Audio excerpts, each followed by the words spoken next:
E também, quinzenalmente, nós recebemos ele que nos traz informações a respeito de consumo, investimento, direcionados na área da tecnologia. E hoje ele traz pra gente aí um assunto que acredito que todos nós, né, no dia a dia deparamos, que é consumo de energia elétrica. Bom dia, senhor Felipe Vaz. Bom dia, Marquinhos. Bom dia a todos os ouvintes da Raiz FM. Ouvintes e internautas, né? Ouvintes e internautas, Isso aí, todo mundo ligado no Facebook, no YouTube. É um bom dia a todos aí. E no dia a dia todos nós temos que utilizar ela, é imprescindível, né? Sim. O uso da energia elétrica. Exatamente. O uso consciente, porque senão chega no fim do mês, o boleto vem e aí já dá aquele susto, né, Felipe? A conta chega para pagar de qualquer jeito, né? A gente não tem escapatória. Mas enfim, em fevereiro a gente teve um impacto aí na inflação, né? Então vamos falar assim de uma parte generalizada. A inflação do mês de fevereiro aí ela atingiu um índice, né? Uma porcentagem acima do esperado. E isso aí foi a maior alta desde 2023, né? Foi 2003. Em 2003 foi quando teve um pico lá da inflação nos primeiros meses do ano, né? E agora bateu o recorde. Tanto que janeiro já tinha dado 16% de inflação e fevereiro deu 1,37%. E o vilão dessa inflação, lógico que teve o aumento aí da parte dos alimentos, né, que foi também bem questionado, mas o vilão de tudo isso foi a conta de energia, né, foi o gasto que a população teve, que o cidadão teve com a conta de energia. Né? Isso é um ponto muito, muito importante para a gente abordar hoje, né, Marquinho?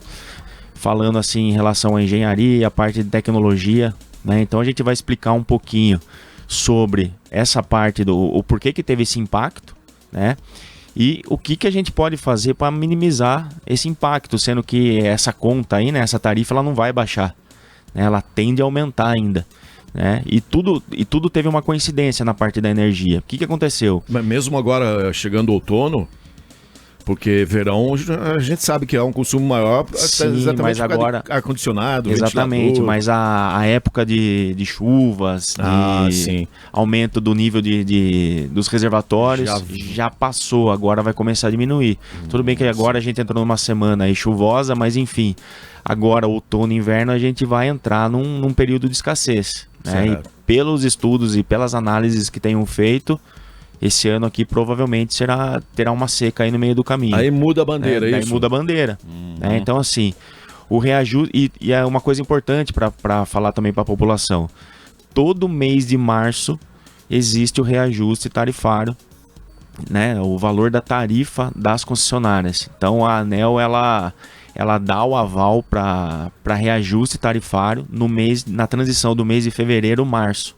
Então todo mundo que já recebeu ou vai receber a conta de energia, né, que é do mês de fevereiro com pagamento em março, então provavelmente já vai sentir esse impacto. Né? No entanto que saiu aí o valor os índices aí da inflação. Mais essa para dar uma ajudinha, né, no custo Exatamente. de vida do brasileiro. Então o que acontece? Essa inflação, né, que o peso maior foi a energia, também, o que acarretou também, o que ajudou isso daí? A ANEEL, no mês de janeiro, ela investiu, não é que ela investiu, ela pegou uma reserva que tinha em reais e deu como bônus, chama bônus Itaipu. Então todo mundo que pegar a conta de energia que foi paga em fevereiro, mas referente ao mês de janeiro, você vai ver que na conta de energia, mas para aquele que consumiu até 350 kW. Quem consumiu acima de 300 kWh, ele não teve direito a esse bônus. Né? Então o que acontece? Aquele que consumiu até 350 kWh naquele mês, ele ganhou um bônus, chama bônus Itaipu. Daí tem lá a lei, artigo, tal. Tem essa descrição na conta de energia. Tá? Independente é CPFL, Enel, CEMIG, é Brasil. Tá?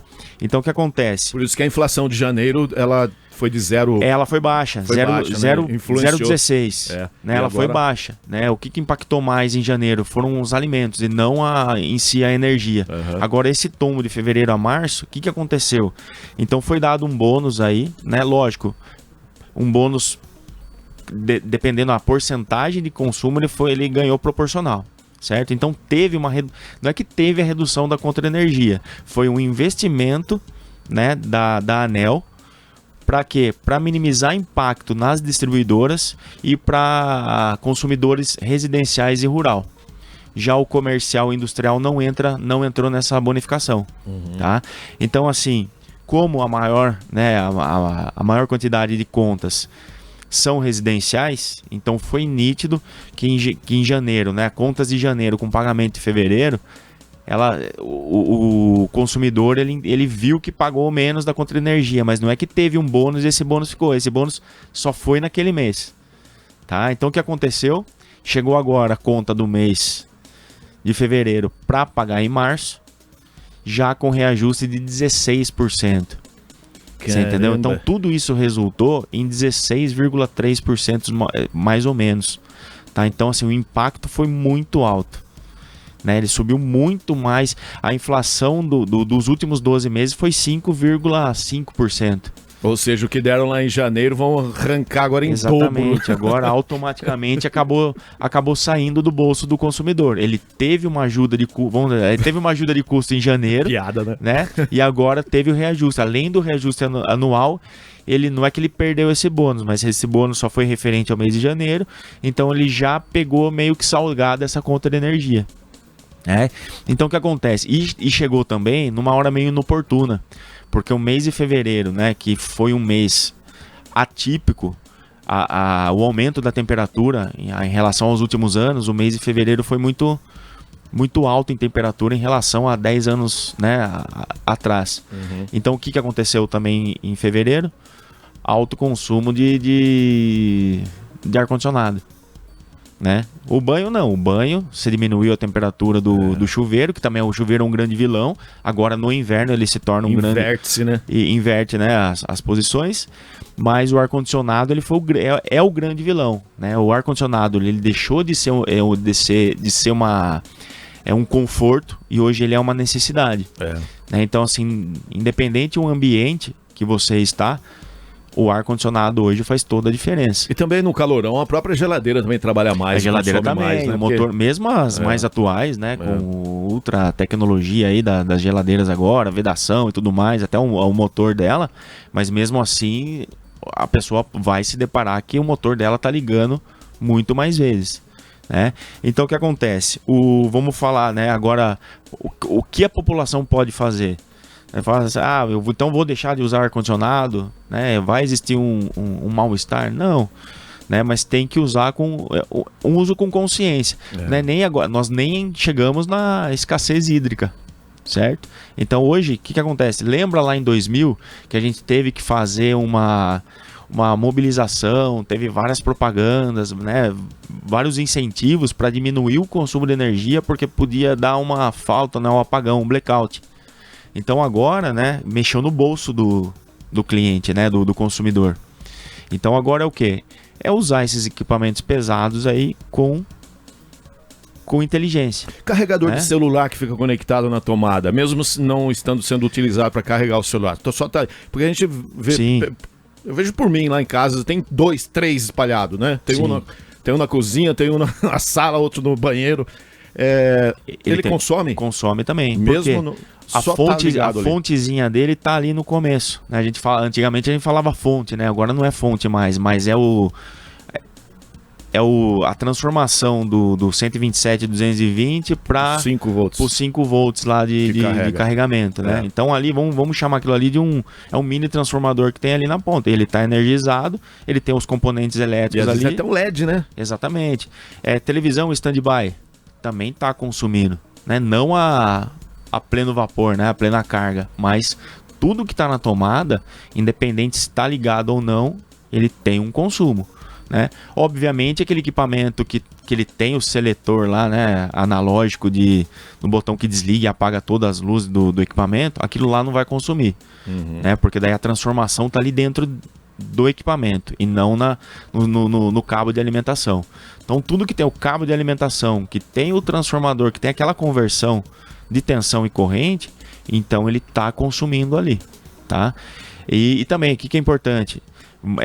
A gente tem dados e tem relatos que carregador pegou fogo sem estar com o celular carregando.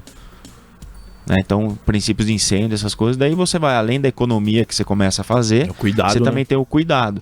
Né? Então, assim, o que acontece? Incentivar a população, né, ou ao consumidor, fazer o uso consciente da energia, porque agora está doendo no bolso. Né? Imagina uma família de baixa renda. Né? Ela também tem o direito de ter o seu ar-condicionado. Ela tem o ar-condicionado. Ele vai usar o ar-condicionado.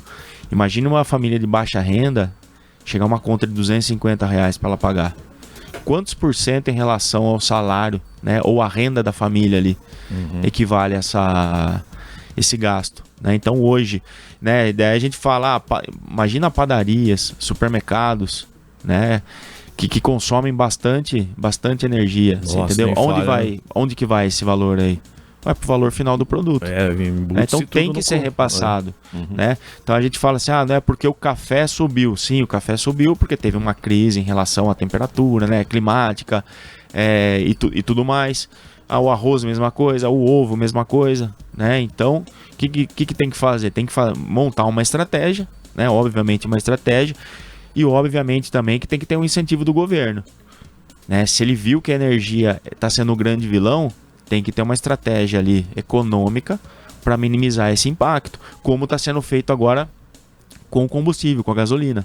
Estão colocando mais etanol na gasolina para ver se consegue reduzir aí uns 15 centavos aí do litro da gasolina. Que tá, né? Vai colocar a gasolina, aumentar mais o álcool na gasolina, para ver se consegue baixar o valor, mas o consumo aumenta.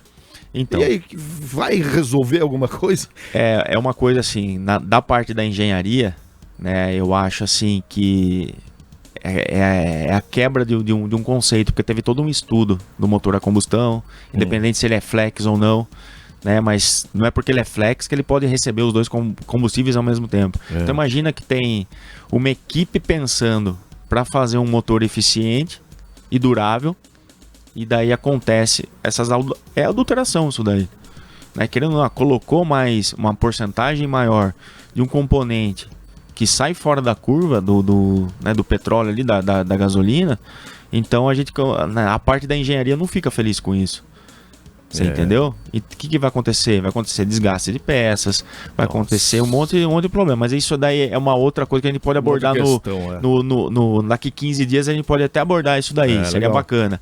Mas enfim, e a energia é a mesma coisa. Então, como já teve esse impacto, vamos ver o mês que vem como vai ser.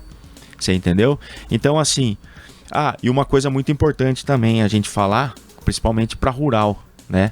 Nem todo mundo sabe, ou até mesmo pego de surpresa, quando ele fica sabendo que ele tem um certo benefício, que é a isenção do ICMS, para quem é rural. Então, para quem é rural, e ele é produtor rural, então ele tem que estar lá, ele tem que ter a documentação que comprove que ele seja produtor rural e que se enquadre dentro das normas para ele ganhar a isenção do ICMS. Perfeito. Então, o ICMS é 18% ou 12%, cairia para 0%. Então, para quem é produtor rural, tem lá o CADESP, né, que comprova lá a parte da atividade agrícola, né? Ele que procura uma agência ou até mesmo o 0800 para correr atrás desse benefício e mandar todas as documentações cabíveis para já começar a economizar.